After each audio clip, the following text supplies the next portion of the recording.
دووبارەی نەکەینەوە مەمنون تەبین دەستی خەڵکیان ماچەکرد هەڵی خۆیانیان پێ بڵێ بەڵام سجاری وا هەیە کە بێکڵی لە خوا بترساڵێ حەقی خۆتە بێ رسول الله صلى الله عليه وسلم فەرمێ پیسترین و قیازەوەترین کەس لای ئەڵڵا کێیە ئەو کەسەیە کە پێڵی لە خوا بترساڵێ عەلەیکە بینەفسیک بڕاقی خۆتە بێ حەقی منە نەبێ حەقی کەسێ نەبێ حەقی خۆتە بێ خۆی ئەو حەقی تۆی هەیە بەڵام تۆ نابێ حەقی کەسێ بێ ئەوە پیسترین ئینسانە و قیازەوەترین ئینسانە لای ئەڵڵا جل جلاله بۆ لەبەرەوەی ئەهلی فەسادە ناوێ منعی فەساد بکرێ یا الله جل جلاله لا يحب الفساد وإذا قيل له اتق الله كبيبلي لا الله بترس جل جلاله أخذته العزة بالإثم لوتي برز نصيحة قبولناك ئامۆژگاری قبولناکە هەرچی دە سەڵاتێکی هەبێ بەکاری ئەهێنێ بۆ دژایەتی کردنی تۆ لە بەرامبەر تاوانە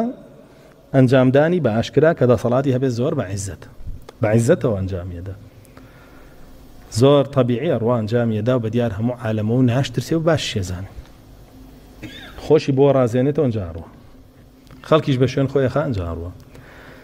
سێڵفیشی پێوە ئاگرێ و تەسویریشی پێوەکە بڵاوی شێکاتەوە و بە عیزەتی شێزانێ نەتاندیوە لەگەڵ لەش فرۆش و داین فرۆش داوین پیس و بەند بێژ و سیاسی فاشیل و نازانم دین فرۆش و میلەت فرۆش و هەمووی سێڵفیان بەرناکەوێ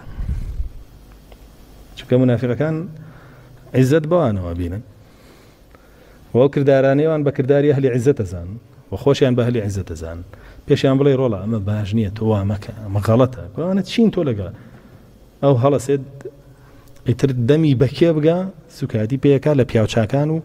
لەو کەسانەی کە تۆ پەسەندیانەکەیت و دینیان لێوەرەگری دەمی بەکێ بگا تا سەرکێ بڕواڕوە